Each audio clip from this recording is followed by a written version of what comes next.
So I have a long time subscriber that gave me a very interesting link that I'm going to speak to. This actually predates the FDA final rule in regards to vaping. The Federal Register, May 10th, 2016, and it's rather interesting because it very well can eliminate pretty much all of the e-liquid bottles or e-liquids that are on the market in the U.S. markets and its territories once this particular act is fully implemented across the board from a different agency of the government. So let me speak to this. It comes out of Vaping 360, and though I've always had problems with Jim McDonald, you have to read between the lines. What mainly you have to not so much read between the lines, but you have to do some serious cross-referencing with all of his articles. The good thing about this article is that he has put a lot of links for you to do that cross-referencing. And then with those particular links that you go to, then you actually can cross-reference those particular laws within those links. So, but anyway, let me speak to this a little bit, and then I'll show you all the many other documents that go with this. So this is April 29, 2019, by Jim McDonald. Says an obscure safety rule could shut down the vaping industry. Yeah, rather interesting. And this, like I said, it predates the Food and Drug Administration, the Center for Tobacco Products, when they started to regulate vaping premium cigars, that is hand-rolled as opposed to machine-made cigars. But mainly, anyway, in regards to vaping, it predates the May 10th of 2016, which is rather, that's really the scary part. But anyway, so it says, with the attention of FDA regulators, a focus squarely on the supposed teen vaping epidemic and pod vapes like Juul, a new action by another federal agency threatens to shut down vape shops and e-liquid manufacturers, and it may already be happening. Make this a little bigger for you. Sometimes you guys, read things. You'll watch a video, on your phone or something, or your tablet, so it's a little hard to read it. Anyway, so it says the Consumer Product Safety Commission has quietly amended guidelines for e-liquid containers, and the changes could mean that millions of bottles of e-juice on vape shop shelves and in warehouses will be declared non-compliant and subject to recall or even destruction. So here you have the Consumer Product Safety Commission. Now, and you'll see it in a moment when I show you, it actually predates that May 10th of 2016. And the question really between the FDA and the CPSC is what federal law or regulation actually is applicable in regards to vaping. What's going to wind up happening is the FDA is just going to turn a blind eye to it and let the CPSC do its thing. There is such a thing in regards to the FDA final rule in regards to vaping that it's called the severability clause, and they all put these in these not only in acts of Congress but also in the final rules to all the agencies, federal agencies. And what that means is if one part, usually it happens when you challenge it in a court of law, and the court of law will strike down or make null and void one portion of the regulation, but then all the other portions of the regulations still remain valid or effective. And that's the severability clause. And in fact, they do that even in private contracts and everything. It's not just, federal agencies or, federal government. So what could happen here is, let's say, because let's say the FDA makes an issue out of it. What's going on is the Consumer Product Safety Commission also has severability clauses within their particular regulations / laws, federal laws. So let's say if the FDA decides, well, no, you can't do that. We're in charge. We have the jurisdiction. Well, whatever jurisdiction that the FDA does not have, then the CPSC will kick into place. On the other hand, whatever jurisdiction the CPSC has, as opposed to the FDA, then the SPSC, particular federal regulations or laws, will remain, and the FDA, those particular laws or regulations will become mute. That's M-O-O-T. They won't have any effect. So Jim McDonald sort of says, and I'm going to continue to read a little bit here, but Jim McDonald sort of says it at the bottom of the page in regards to the Catch-22. So either way, we're screwed. It doesn't matter. And this has been going on, why he says it's quietly in the background. It's been going on since about February 8th of 2019. So it's about March, April. It's almost about 3 months it's been going on. And but it's been done quietly.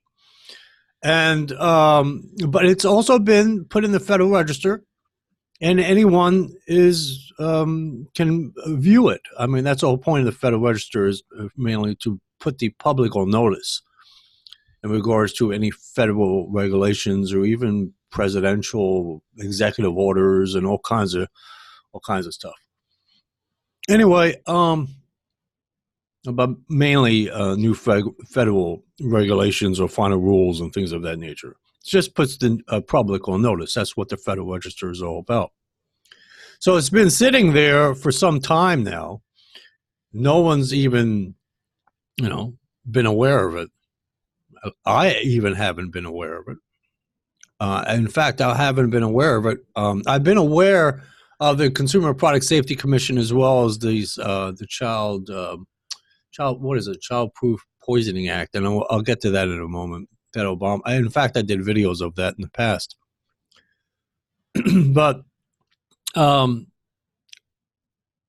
regards to it actually applying to all the e-liquids that are on the market presently, no, I haven't been aware of what's going on, what's cooking up in the background here, that they're going to actually apply to all e-liquid manufacturers that have e-liquids in the United States and its territories, until this particular subscriber made me aware of it. This morning, I clicked on the link and I said, oh, well, okay. So let's go on, and then I'll show you the law, because what really matters is the law rather than some article. So it says the restricted flow requirement states that an opened bottle, when inverted and squeezed continuously for 5 seconds by a 5-year-old child, must dispense no more than 2 milliliters of e-liquid, which is very, very small. Obviously, no glass bottle could pass such a test, since the contents would flow out freely when the opened bottle is tipped upside down. Now, this is really ironic.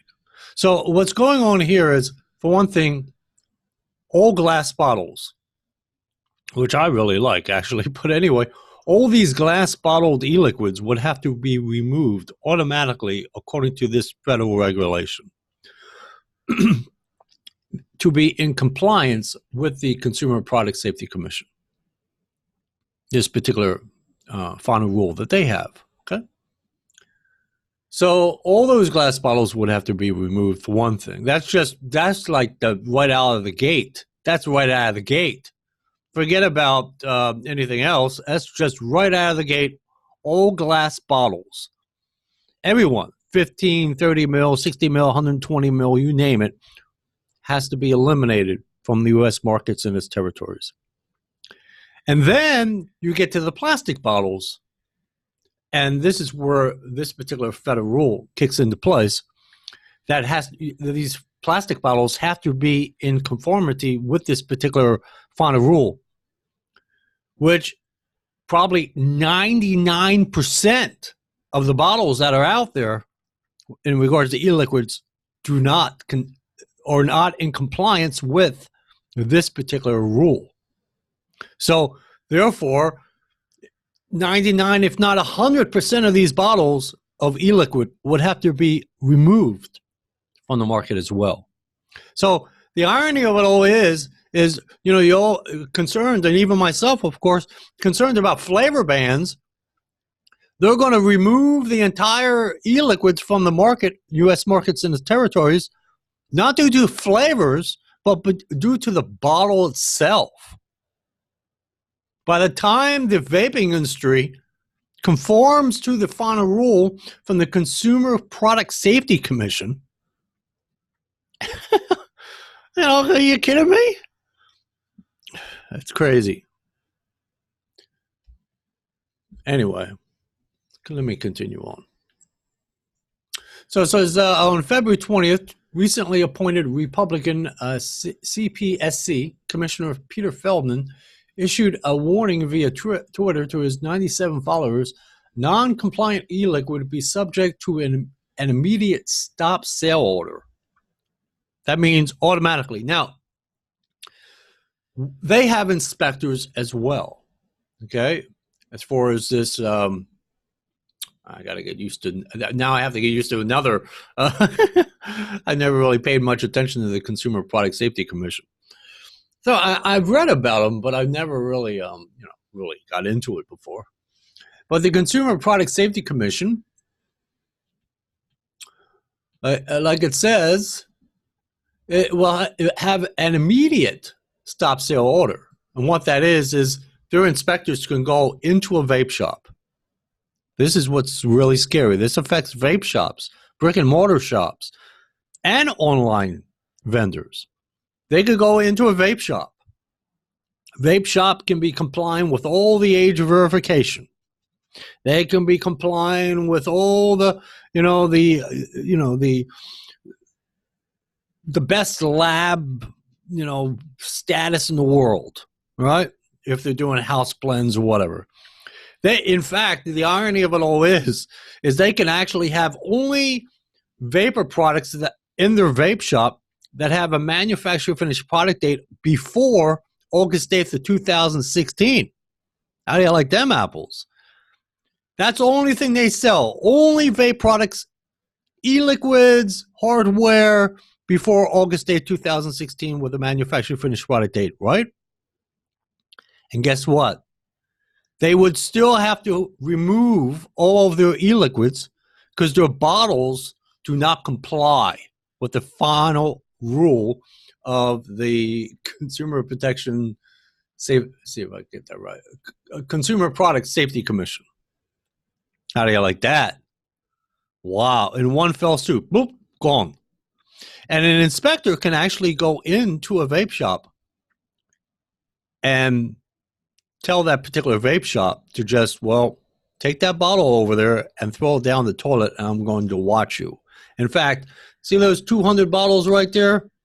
Put them in the garbage, or pour them out. Now, what can happen though is it's a little bit tricky, because in order to get like it says, a stop sale order, normally they're from judges. Judges will have a no tobacco sale order. Normally you will have a warning letter. Now, this is where it gets tricky at, and I'm going to show you in a moment. In fact, let me bring it up now. Let me pause this and get it for you. So, because this gets really tricky in here. Well, let me pause this and bring it up for you. Now, as I was saying, this Consumer Product Safety Commission, they do have in place, let's say, an investigator goes into a vape shop and sees a slew of bottles, even one bottle, that is not in compliance with this particular act of Congress, the inspector may very well tell that particular employer or employee to literally destroy the bottle. Or what they can do is what is in this, is what I'm about to show you. So it says, duty to report to Consumer Product Safety Commission rights and responsibilities of businesses. So it says, if you are a manufacturer, importer, distributor, and or retailer of consumer products, you have a legal obligation to immediately report the following types of information to the CPSC. A defective product that could create a substantial risk of injury to consumers. A product that creates an unreasonable risk of serious injury or death. A product that fails to comply with an applicable consumer product safety rule or with any other rule, regulation, standard, or ban under the CPSA or any other statute enforced by the CPSC. An incident in which a child, regardless of age, chokes on a marble, small ball, latex balloon, or other small part contained in a toy or game. And you see the rest. Certain types of lawsuits. And there may very well be a pending. Failure to fully immediately report this information may lead to substantial civil or criminal penalties. This is when you wind up going to court. This is when they can actually get you not only to have a no tobacco sales order, a judge actually rules and issues that order, but as well as civil fines and even possibly imprisonment. The key to this is this. Like it says, if I suspect a product I manufactured, imported, distributed, offered for sale, offered to sell, or sold might be a hazard, how much time do I have to report this to CPSC?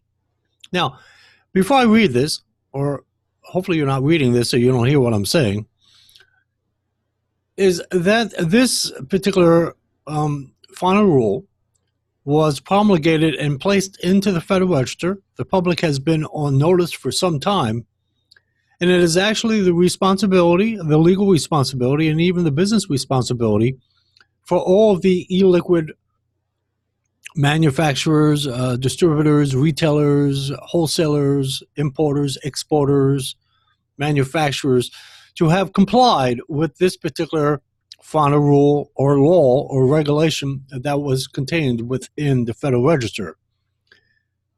It's not a good enough excuse to say, well, I didn't know about it. Well, that's a business responsibility that they ought to have known these things in regards to e-liquid bottles. So you can't use that as a defense. So let's say hypothetically, these ignorant or dumbed down or just plain don't care, let's say we'll pick on the e-liquid manufacturers of these bottles. They realize, maybe from Jim McDonald, or they're hearing from other people or whatever have you, they come to the realization that their bottles in their vape shop are not in compliance with the commission. They have a legal responsibility automatically to call the commission up to report that their bottles are not in compliance. Yes, they actually have to do that. In fact, the manufacturer even has to do that. Retailers, wholesalers, distributors, importers, exporters, they all have to do that. Soon as they know or realize that they are not in compliance, they have to report to the commission. Will they do that? Probably not. That's just the vaping industry, you know. The vaping industry is no different than the so-called community. They just don't care. They'll do whatever they like because they think they're, above the law or whatever, or they'll get away with it, or they'll find a loophole, or they'll wait for the very last minute and then call an attorney or whatever, But under the commission's rules that are within the Federal Register, as well as the Act of Congress that made this commission into existence, I believe it was 1972, 73, they have an actual legal obligation to report to the commission. So that's where this is speaking to. So a company must report to the commission within 24 hours of obtaining reportable information. The commission encourages companies to report potential substantial product hazards even while their own investigations are continuing. However, if a company is truly uncertain whether information is reportable, the firm may spend a reasonable time investigating the matter. And of course, they're going to use that as an excuse, right? If a company has actual knowledge that the commission has been adequately informed of the defect or failure to comply by another responsible party, the company need not submit a report to the commission. And then they talk about mainly privacy issues in here. The company's investigation is to determine whether to report to the CPSC should not exceed 10 working days. Now, let's say some or most or hopefully all of these e-liquid manufacturers, distributors, wholesalers, exporters, importers, manufacturers, and retailers get a hip to what's going on here, maybe through Jim McDonald's article or word of mouth or whatever have you. They actually have to report any infractions to the CPSC. Like it says, the company's investigation to determine whether to report shall not exceed 10 working days.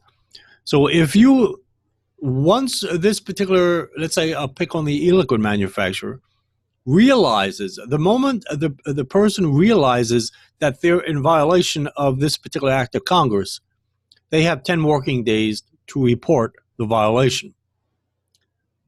Or if they don't, then this will kick into place. Then all this kicks into place, and the CPSC will take you to court and sue you. And like it says, unless the firm can demonstrate that a longer time is reasonable under the circumstances.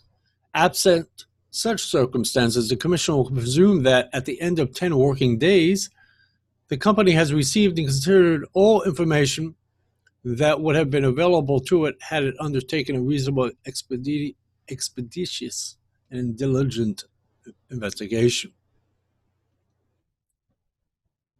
Says, what if I receive information that reasonably suggests my product could create a safety or a health hazard, but no reports have been received alleging that actual harm or injury has been suffered?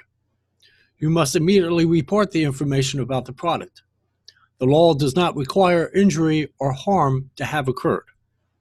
That's the biggie. That's the big whammy. So let's say, they did have a child, I don't know, about 2 years ago, die from drinking e-liquid. I can't remember. I think it was like December 2016 or December of 2017, somewhere in there. I can't remember exactly when that was. But an injury or a death doesn't actually have to occur for that, let's say, e-liquid manufacturer, e-liquid retailer to actually report to the CPSC that their particular bottles are not in compliance with the law. So that's no excuse. In other words, they're trying to prevent injury. They're trying to prevent death. So like it says, you must. It doesn't say you can or you may. It says you must immediately report the information. And I'm sure they're not going to do that because that's just the way the vaping industry operates. It says, does following a report with the CPSC mean that the CPSC is definitely going to recall my product? Now, that's the other big whammy. This is what they could very well do. This is the thing that even Jim McDonald doesn't really pay too much attention to, if at all. And that is the CPSC. They can actually have a recall of all e-liquid bottles on the market. Yes, they could put that out there. They'll put a notice in the in the Federal Register, and they could, date it like in 30 days or in 60 days. If you don't voluntarily submit these bottles to us, then we will have a recall. And what that means is all the bottles that even you are vaping on that are still on the market being sold will literally have to be all taken off the market in one fell swoop. Yes. In fact, every single e-liquid bottle, be it plastic and especially glass, every inspector will go into every vape shop, on every online vendor, and literally take them all off the shelves. Absolutely. All websites will be shut down. At least the e-liquid portions of the websites. They will be literally shut down. This can get really nasty. I mean, I'm really glad. I'm going to say his first name. I don't need to say his last name. I'm really glad that Tony shared this with me because, I mean, I've been aware of it, but not to the extent that after reading Jim McDonald's article and cross-referencing, this is a very serious thing. They could do a recall. Like they recall, I don't know. Remember the town? I don't know if anyone remember. Of course, they did it voluntarily. That's only because if they didn't, this CPSC would have done it for them. But remember Tylenol? Can't remember. It was like back in the 80s, and there was a scare. Someone put something in one of their Tylenol bottles, and a lot of people had bad reactions. I can't remember if anyone died, but some people had really bad reactions to it. And so Tylenol decided to just do a recall of all these particular bottles that have certain dates and serial numbers attached to it. There are what was that thing? That one thing the former FDA Commissioner Scott Gottlieb he did with the what was that? The romaine lettuce. Remember? He did. That was basically a recall. I mean, he left it pretty much up to the manufacturers to do their thing, to recall it. But that was basically a recall. Or else the FDA could have they do recalls. The FDA itself does recalls. Now, see, it's funny. The FDA regulates plastic bottles and glass bottles.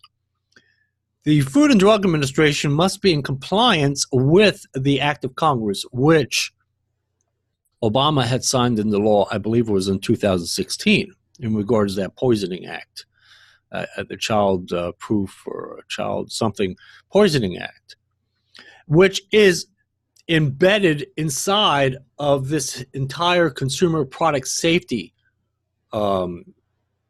Act of Congress. It's embedded in there. It's actually in there in the updates, and it's amended to that particular Consumer Product Safety Act of Congress. So it all plays in it's like all hand in hand. You understand? It's all holding hands, so to speak.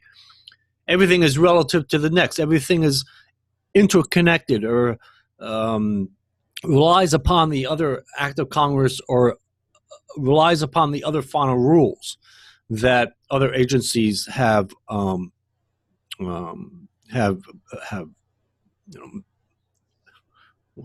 brain fart there, that they have mandated that not mandated, but that they have made valid or become effective or implemented.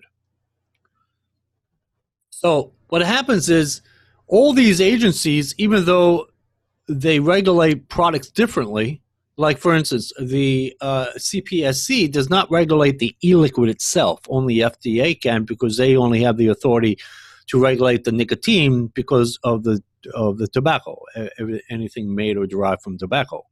CPSC doesn't have that authority. Now, on the other hand, they do have the authority when it comes to glass or plastic bottles, okay, which can be hazardous in regards to, the opening of the bottle.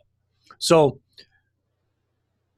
yeah, this is really, I'm really glad Tony shared this with me because, I'm a thinker, he's a thinker, and there are many thinkers out there, at least in our little circle that I hang with. And this is really some deep stuff. I'm really pleased that he shared this with me. Any of you guys that have links or stuff, I will definitely do a video if I completely do some cross-referencing on it, and then I realize, holy shit, we got some serious trouble here. And this is definitely one of them.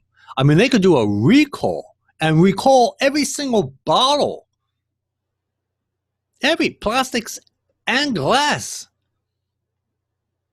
And then by the time the e-liquid manufacturers do catch up with putting all the e-liquid formulas back into their proper bottles, forget it. It'll be August 8, 2021. And then the FDA just kick into place and it'll be the end of everything else. I'm very pleased that Tony shared this with me. It's very important. And it's sort of like a backdoor kind of way into completely annihilating the vaping industry. But yeah, they can do it. They can very well do it. And not only through individual infractions, an inspector shows up to a vape shop and stuff like that. They could do it incrementally like that, or they could just do a across-the-board recall, and all the bottles come off the market at once. So yeah, this is pretty nasty, guys. This is no joke here. No. Anyway, so let me get back to so the point is, it's best for the, let's say, we'll pick on the e-liquid manufacturers to report their bottles not being in compliance with the CPSC. Will they do that? Probably not, but they ought to, because if they don't, then they absolutely have no defense at all. Well, we didn't know the law. You're a business owner. You better know the law. Anyway, so let's continue on.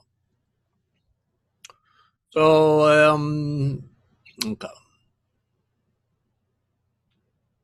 Let me just take a vape here, guys, out of my Cerebus tank. Go from there.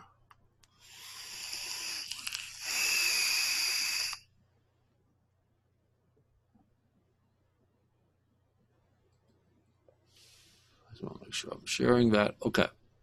So it says the restricted flow requirement states that an open bottle, when inverted and squeezed, well, pretty much read that already, didn't I? And you know, that's very little. 2 milliliters of e-liquid. Holy crap. I mean, that's 2 milliliters. That is not very much. Let me see if we could sort of see that in Google, what that looks like. I don't know if they'll give you an image like that. Let's see if they'll show us. 2 milliliters. I don't see, they, you know, they'll show you like 5 mil bottles out of that crappy e-juice they have at Dollar E-Juice Club. They have 5 mils. They're talking about 2 mils. Who makes 2 mil bottles? Not even the UK make 2 mil bottles. It's hard to show what 2 mils look like. See, let's see if I could just sort of do it this way, maybe.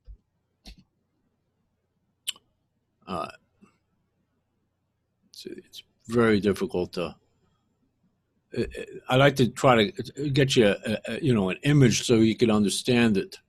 I mean, I know what it looks like, and I'm sure everyone else knows it. But how about those that don't know what it looks like?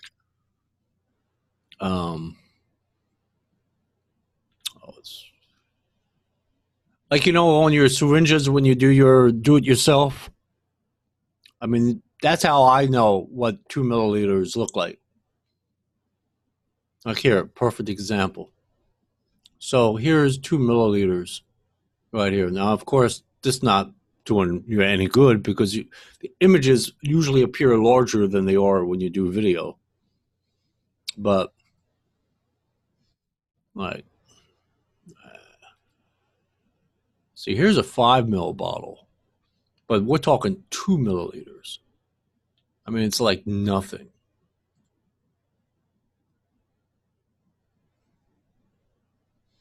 So, yeah, they're only going to 15, which 15 is 3 teaspoons. 3 teaspoons is 15 milliliter. We're talking about 2 milliliter. That's how small it is. So that's like really the best way to think of it. So you have a teaspoon. So 3 teaspoons equals 15 milliliters, and we're talking about 2 milliliters. So that would be less than 1 teaspoon of, probably even less than half of a teaspoon of e-liquid. That is very little.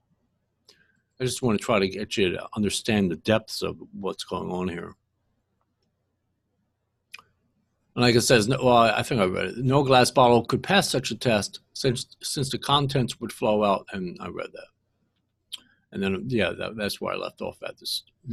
So they not only can get an order from a judge, not only can an inspector tell you to literally destroy the product because you're not in compliance with the law. It's well past the time it appeared in the Federal Register and given the public notice. But they could just do a recall. Just a recall issued by the CPSC and Commissioner Peter Feldman. He could just say, we're just going to do a recall of all the e-liquid bottles, plastic and glass, regardless if, and this is the kicker, this is a real big kicker, regardless if the glass and plastic bottles were before August 8th, 2016 or after August 8th of 2016, they all have to come off if they're not in compliance with their particular regulations or final rule. That's some scary stuff. Forget about flavor bans. They could ruin us all just by doing that. Simple recall. Like he says, this is him on his Twitter page. They all do Twitters. I'm told that as much as 100%, I put it at 99%, but he's saying 100% of liquid nicotine containers do not comply fully with the requirements of the Child Nicotine Poisoning Prevention Act. Now, that is what Obama signed, I think it was in 2016, including the use of flow restrictors. That's why today I requested at the United States CPSC issue and enforce an immediate stop sale order. Now, this is February 20th, 2019. An immediate stop sale order. Let's look this up. We can understand what that is.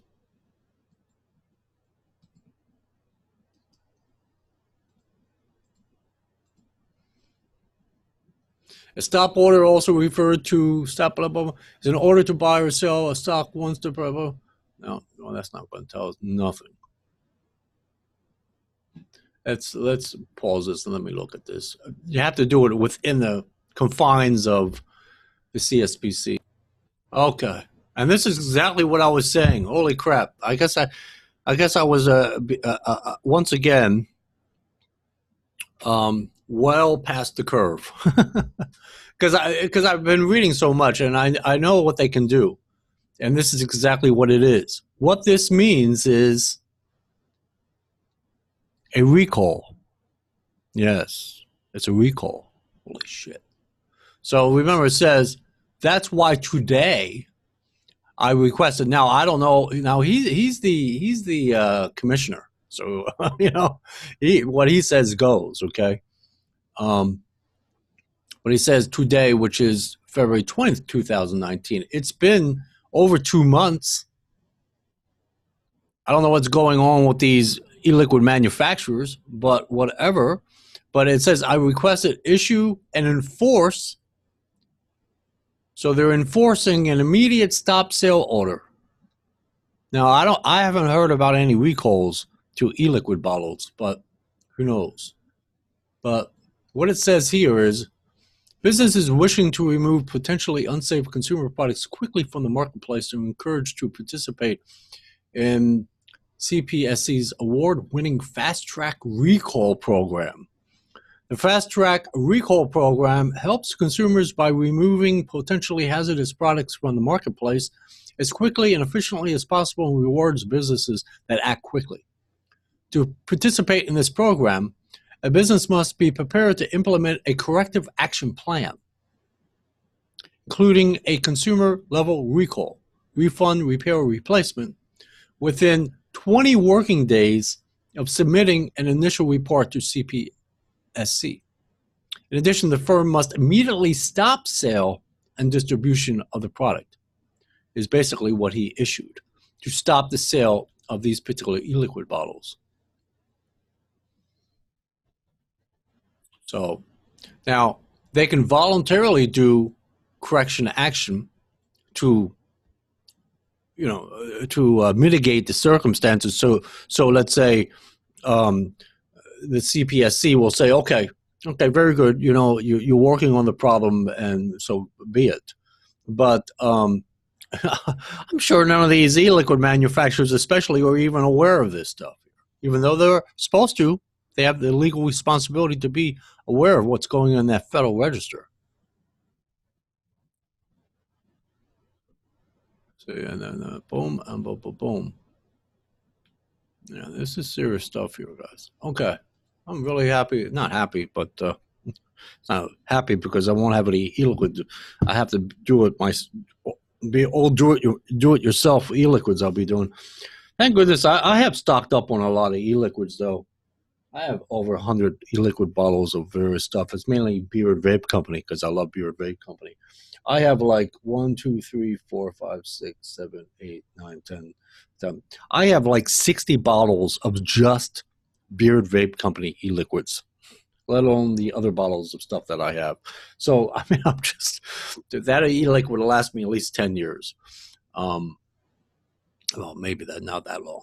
But I have so much do-it-yourself stuff. So, thank goodness I don't have to worry about all this, at least as of now. And then this guy here, which is not too bad of an attorney as opposed to that other knucklehead that I do not care for, Tony Abood. Anyway, according to attorney Azim Chowdhury and two colleagues at Washington, D.C. regulatory firm Keller & Heckman, they're the ones who lost the lawsuit in the United States District Court of the District of Columbia in regards to Nickel Pure Labs and Right to Be Smoke-Free Coalition. They're the ones that represented the Right to Be Smoke-Free Coalition, as opposed to Nickel Pure Labs was, I believe, represented by the Covington firm, a Covington law firm, I should say. Now, they're going to lose, and it'll be more wasted money from vapors. Vapors like, let's do a GoFundMe of $1 million to support this lawsuit. You're going to lose, but still, you could certainly, have Keller and Heckman step in and say, wait, hold it here. Let's, first of all, go for an immediate injunction. So this stops any recall. Once they file in court, they could move that, go that way, and then go for summary judgment and see if it applies to us, which it does. But it could possibly delay it, but it's going to cost so much money to do it. I don't know. Maybe the vaping industry will, do this, as far as, but, eventually the vaping industry is going to say, we just had enough, really. I mean, you have to understand, these are, manufacturers, they're going into some other line of business. Maybe they're just like, okay, all right, enough of this stuff here. I'm going to go into, I don't know, eyeglass manufacturing. I'm going to go into making, I don't know, lamps. I had enough of lawsuits, enough of congressional acts. I got Congress people bothering me. I got this, I got that. My trade association, VTA or whatever have you, Safado, are not doing their job properly. They're not even informing me of this particular situation here that's been going on for 2 months. I just had enough. We've lost in court already, got $100 million user fee, federal excise taxes, we have these final rules from the FDA. We're going to have flavor bans. We're going to have age restriction. And now we're going to have plastic bottles and I shouldn't laugh. Plastic bottles and glass bottles. After a while, they're just going to say, forget it. Forget it. I hate to say it, I'm not going to age restrict this video, but I'm going to say, that they're going to eventually come to the point of saying just fuck the vapors. Forget about them. I've had enough. I was trying to make a living. I had my little car, my little house, my little dog and cat and wife and 2 kids. But I had enough. Enough already. Enough. I'm moving to the next state and opening up a lamp shop, and I'm going to manufacture guitars. I don't know. You know what I'm saying? I'm telling you, it's going to get to the point of just saying that's it. And that's basically could be very well what the federal government is doing, ulteriorly. That is, eventually, if we do enough against the vaping industry, it's just going to put up the white flag and say, we surrender, which eventually is going to happen anyway. But maybe it's going to happen very soon, if not now.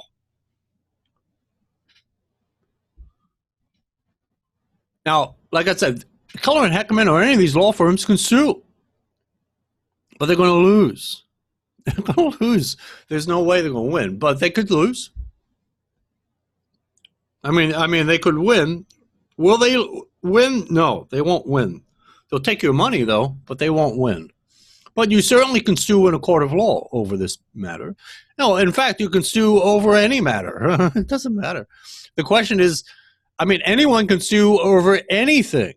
Let's say you walk into, I don't know, a 7-Eleven or Quick Trip in a convenience store, and you stub your toe on one of their tables because you think the table shouldn't have been angled that way on the next to the hallway or down the aisle that you're walking down. You stub your toe, and you decide, hey, wait, hold it here. That table leg shouldn't have been in the aisle like that. And then all of a sudden, that particular retailer receives a lawsuit in the mail. Now, the judge is going to throw it out as frivolous, but you could sue over anything. The question is, will you win? Anyway, so on the same day, the CPSC posted a letter explaining that the agency intended to issue guidance in March for restricted flow testing parameters. And let me share that with you guys.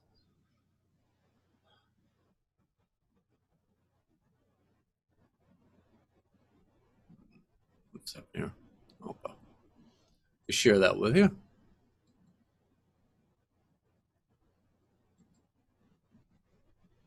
Sure, I'm sharing this here with you guys. So I always because sometimes I don't do it with Zoom and I'm like, crap. All right, so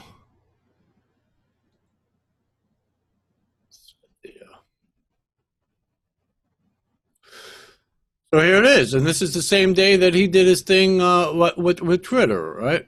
Pretty much the same day he did it on Twitter. Yeah, that was the same day he did Twitter. It was the same day he issued this. Sure, once again, sharing. Yes, okay. So it says, dear sir or madam, this is about nicotine packaging letter. Says the Child Nicotine Poisoning Prevention Act of 2015. Oh, 15, always. Oh, okay, but it became effective. I knew it was like 2016, but I got you. Became effective on July 26, 2016. This law requires nicotine provided in a liquid nicotine container sold, offered for sale, manufactured for sale, distributed in commerce, or imported into the United States to be in special packaging as defined by the Poison Prevention Packaging Act and its implementing regulation at 16 Code of Federal Regulations of 17001, 1700.15. Additionally, the Consumer Product Safety Act requires manufacturers of such liquid nicotine containers to issue a certificate that the products meet those requirements. Now, if these particular manufacturers can provide the Consumer Product Safety Commission these certificates, then they'll be okay. But like he said, 100%. But we'll see what happens. Maybe it's just 99%. It's still pretty bad. But the problem with this is that the commissioner can have a recall. You understand? They don't. In other words, the commission doesn't have to wait for the e-liquid manufacturers to get their act together and decide to report any kind of violations to the CPSC. The CPSC itself can issue a recall and remove all of the glass and plastic bottles from the market. And all of the e-liquid bottles that are plastic and glass that are being actually going down the conveyor belt in a, let's say, Molecule Labs or Dynamic Creations or whatever it may be, these bottles are going down the conveyor belt. And as soon as that recall is actually issued, that conveyor belt stops. If it doesn't stop, that's when the civil and the criminal penalties kick into place. Yeah. Serious stuff, guys. This is very serious. Says CPSC staff has previously issued letters advising industry of the need to comply. So, see, there's even here, there's no defense. The e-liquid manufacturers have no defense. And the certificate requirement when manufacturing and selling liquid nicotine. However, CPSC staff has not previously provided guidance with respect to compliance with specific provisions. To assist manufacturers in complying with, we will be issuing guidance on testing parameters for meeting the restricted flow requirement. We expect to issue this guidance in March 2019. And then it's the Director of Office of Compliance and Field Operations. And here we are. This is the one. This is what was issued. Take a vape.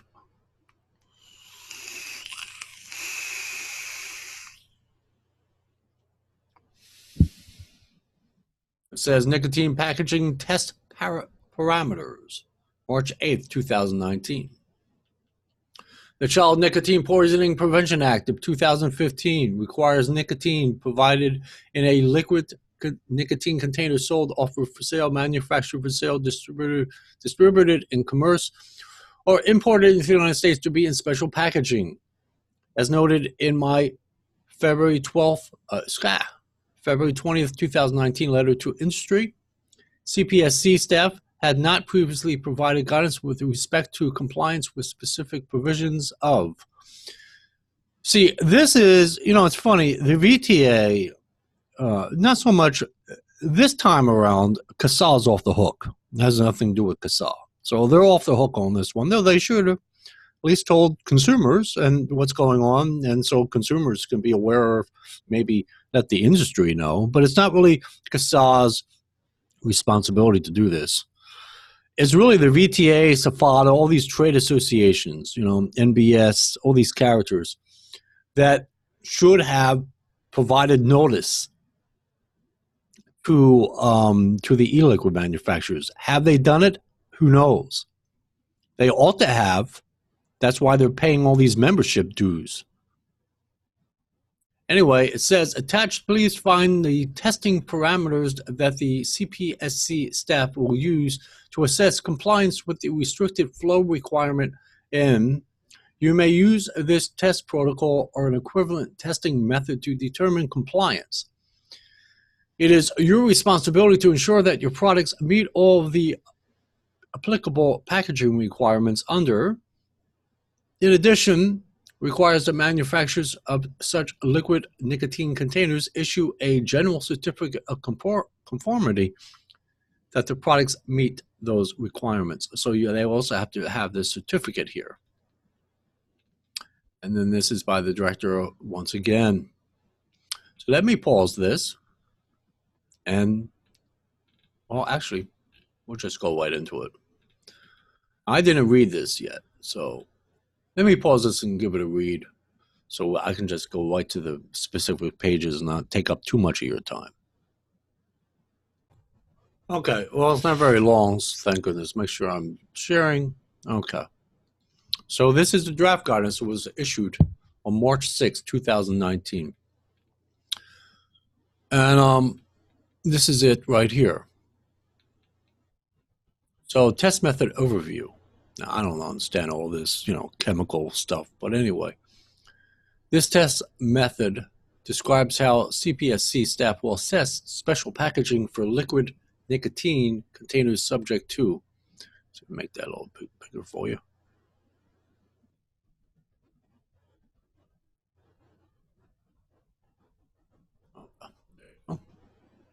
Which requires the flow of liquid to be so restricted that not more than 2 milliliters of the contents can be obtained when the inverted opened container is taken or squeezed once, or when the container is otherwise activated once. Now, you have to understand, like I said before, even McDonald pointed it out, glass bottles, you can't squeeze them.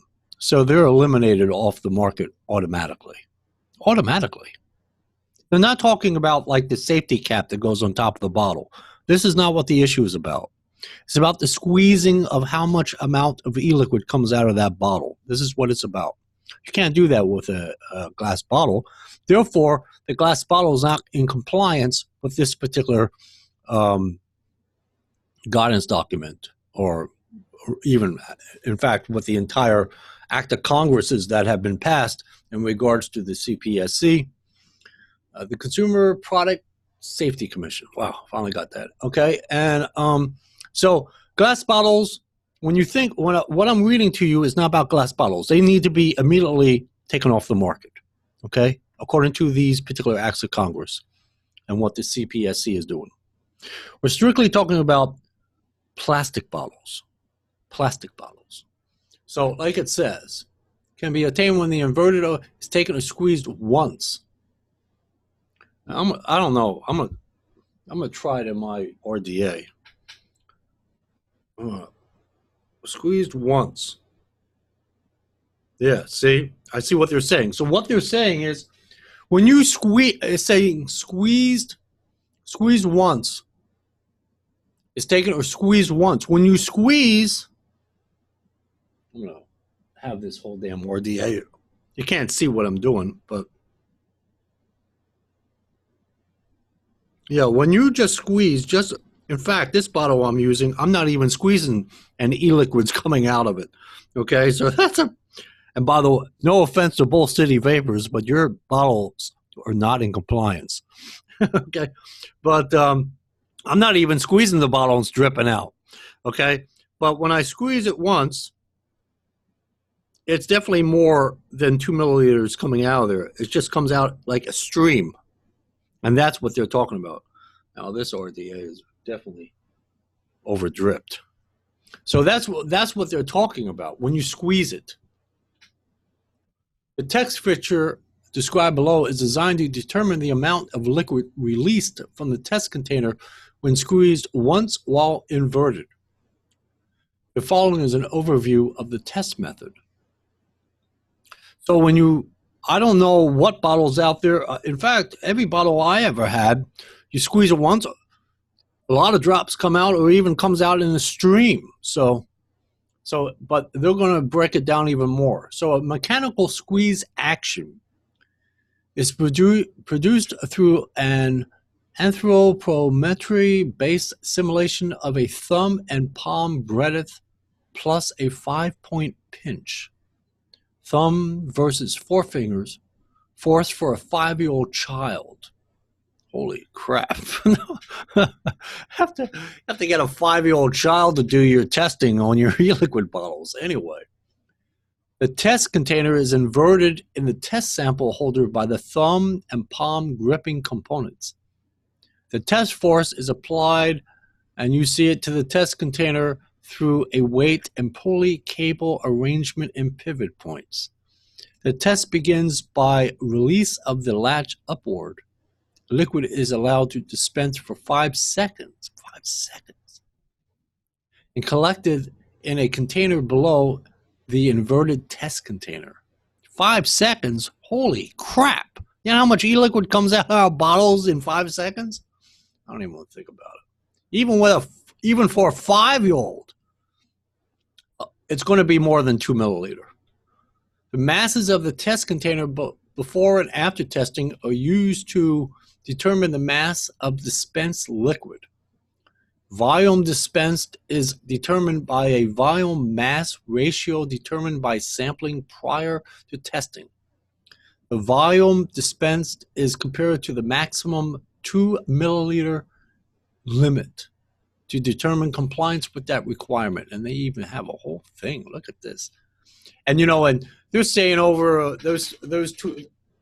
I mean, Kelly was pretty cool about. I mean, overall she was all right. But as far as those other two knuckleheads, I just constructively criticize on the Truck and Vapes channel, Vaping Joe M and that Romario. They're saying, oh, they don't want to understand our products. Look at this crap. They're creating all this crap. It looks a little. How do you say that word? Rudimentary? RUNDIMENTARY. It looks a little bit like that, but they have figured it out. And this is the freaking Consumer Protection Safety Commission yet.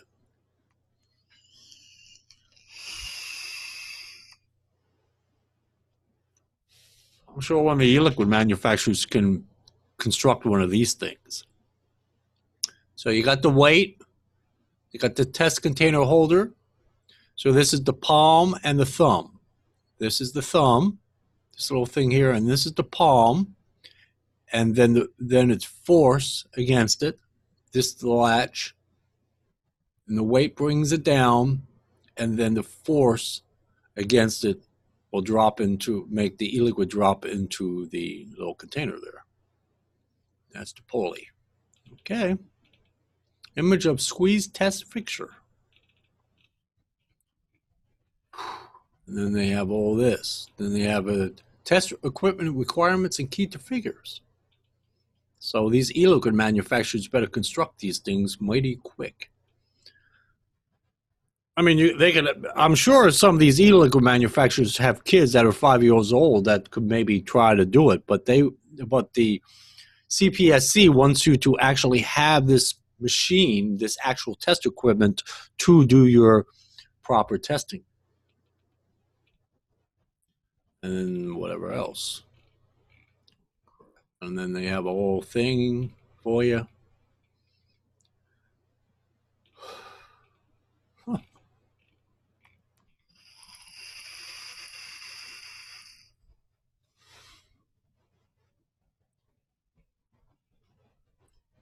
Whole thing here.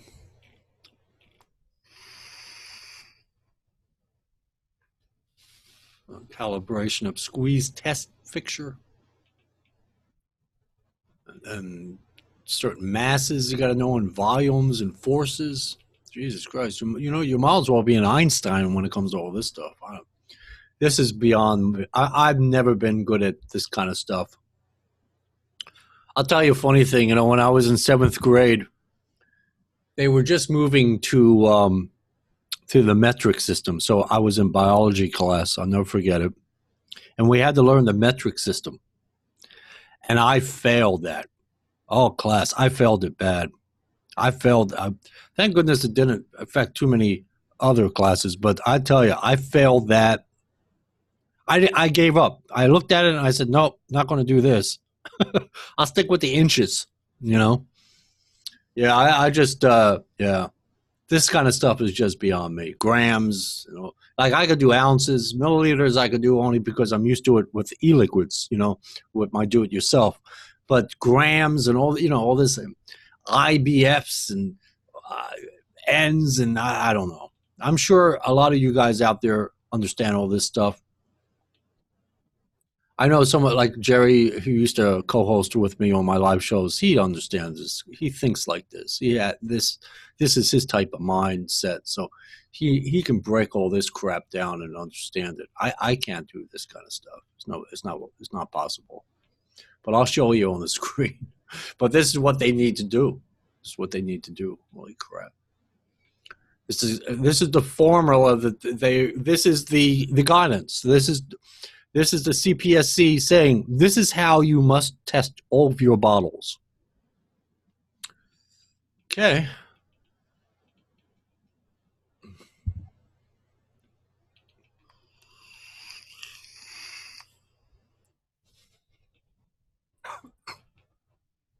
Have they done it? Probably not.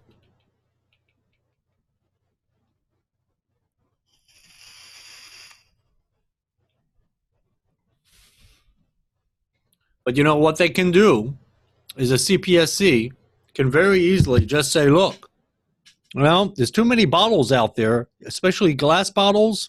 They could do an immediate recall of all the glass bottles because they're definitely in non-compliance to this particular final rule as well slash statutes or acts of Congress. And then as far as the plastic bottles, they can say, look, what we have found in the market in regards to e-liquid bottles on the market, we have, this is CPS, doing their own investigations. They say to themselves, look, 90% of the bottles on the market right now are all out of compliance with the final rule, with the statutes, acts of Congress.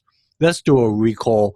And they'll literally clear the entire U.S. markets and its territories in one fell swoop. Yeah. There should be, they'll go in there. They'll literally go into someone's vape shop without warning, without notice. They'll literally show up one day with a truck, like a big, huge garbage truck, and just take every single bottle that's on the shelves or in stock behind, in the stock room or whatever, take them all out off the shelves, out of the stock room, throw them into the garbage truck, and go and drive away. Absolutely. That's the kind of power that this particular act of Congress has given to the Consumer Protection Safety Commission. And like I've said before, Congress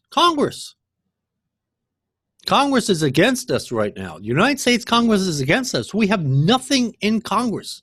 The will of the people have said, no more e-liquids, no more hardware.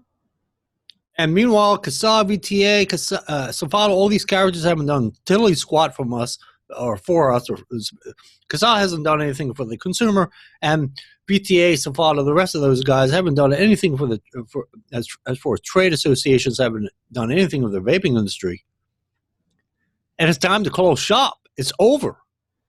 All they have to do is issue a recall. Right now, it's just in the stage of, well, let's see if they comply with this particular thing here. But at any time, they could do a recall, be over. Yeah, overnight.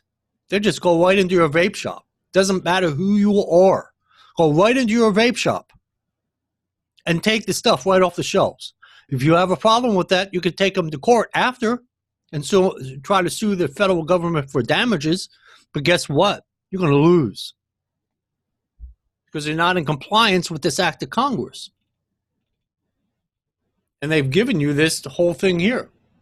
So I can get into it more, but there's a lot of other things I can get into because, as you can see, I have a lot of little things I have pulled up. I've been reading. This is actually in the Federal Register. This is the Federal Register. It's actually out of the Federal Register as far as this whole thing.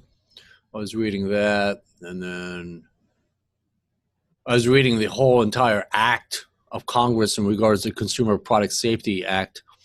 It was 118 pages. I was on the 60th page, but I pretty much get the gist of it. And then they were also into this back in 2016 as far as liquid nicotine packaging surveillance. So they were doing inspections and things of that nature. And the other thing I was doing, the August 2nd, 2018, a nicotine packaging advisory letter. See, all of this stuff should have been reported, especially by VTA, Safado, all these characters, and say, by the way, to the vaping industry, you better be in compliance with this stuff because they're going to come after you. Jim McDonald makes it appear like it's something new, like it hasn't been around. So I don't, like I say, our representatives, be it from the trade associations to the consumer protection, not protection, but the consumer advocates like Casal, what have they done for any, not only for the vaping industry, but what have they done to the consumer or, the quote unquote community or whatever you want to call it? What have they really done for us? They haven't done anything but take money. They do love money. No, that's what they do very well. Maybe, possibly, I'm going to end it on this note because I think I've dealt with this subject matter long enough. I'll end on this sarcastic note. If you ever notice my videos, I always end up on a succinct point. Maybe, possibly, Casal, the Vapor Technology Association, SFATA, EMSA, NBS, EVCA, what's left of them. What's the other one?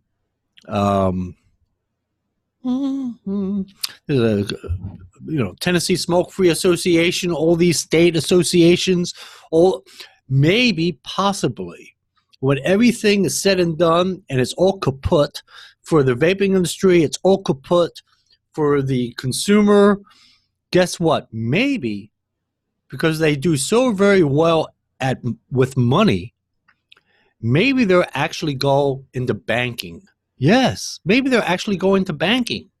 They'll actually take all that money and begin a bank. They'll incorporate a bank. Yeah. Sounds facetious, sounds sarcastic as hell, but they do that very well. Our representatives do one thing very well. The big YouTubers that are supposed to be our quote-unquote advocates do one thing very well, and that is to make money. Make money on a dying industry. And my best advice for all of these guys, from the big YouTubers to Casal, to SFATA, VTA, NBS, EVCA, EMSA, you name it, is to go into banking. And on that point, you guys have a good one. Bye-bye.